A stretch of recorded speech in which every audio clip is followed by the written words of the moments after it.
শেষে কিনা চুরি গেল ট্রান্সফরমার। চোরদের দুঃসাহস দেখে অবাক প্রত্যেকেই। এর ফলে 3টি গ্রামের জল সরবরাহ বন্ধ হয়ে গেল।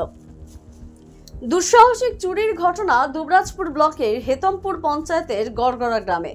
পশ্চিমবঙ্গ সরকারের গ্রামীণ জল সরবরাহ প্রকল্পের জন্য লাগানো ট্রান্সফরমার নামিয়ে ট্রান্সফরমার ভেতরে থাকা যন্ত্রাংশ চুরি করে পালালো দুষ্কৃতীরা। মঙ্গলবার ভোরে কাজে যোগ দিতে এসে পাম্প অপারেটরদের নজরে আসে বিষয়টি। আবছা অন্ধকারের মধ্যেই পাশের রুমের থাকা এমসিবি চেক করেন তারা, কিন্তু সেখানেও কোনো সমস্যা দেখা যায়নি। এরপর ট্রান্সফরমারের কাছে গেলে তারা দেখতে পান ট্রান্সফরমারের ক্যাবিনেট করে থাকলেও ভেতরের সব যন্ত্রপাতি উধাও। ফলে বিদ্যুৎ বিচ্ছিন্ন হয়ে পড়েছে গোটা গড়গড়া গ্রাম। জল সরবরাহ বন্ধ। সকাল আমরা 5টার আগে এসেছি আমরা, এসে পরে দেখছি এখানে অন্ধকার, লোডশেডিং। তো আমরা পাওয়া হাউসে বসে আছি, অন্ধকার।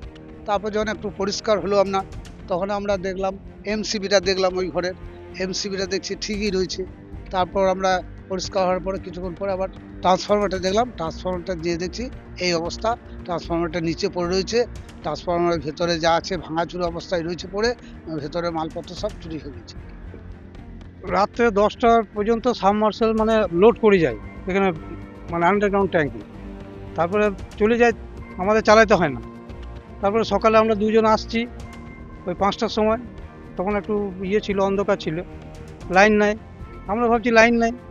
তারপরে যখন একটু হলো, তারপরে দেখলাম যে লাইন নাই, দেখি কোথায় কিছু গন্ডগোল হয়েছে নাকি, ট্রান্সফরমারের ফিউজ গিয়েছে। তারপরে এসে দেখছি যে এখানে ট্রান্সফরমারটা পড়ে রয়েছে। ওই পড়ে রয়েছে, খালি উপর ভেতরে যেগুলো থাকে কিছুই নাই, সব ফাঁকা, শুধু বক্সটা পড়ে রয়েছে ট্রান্সফরমার।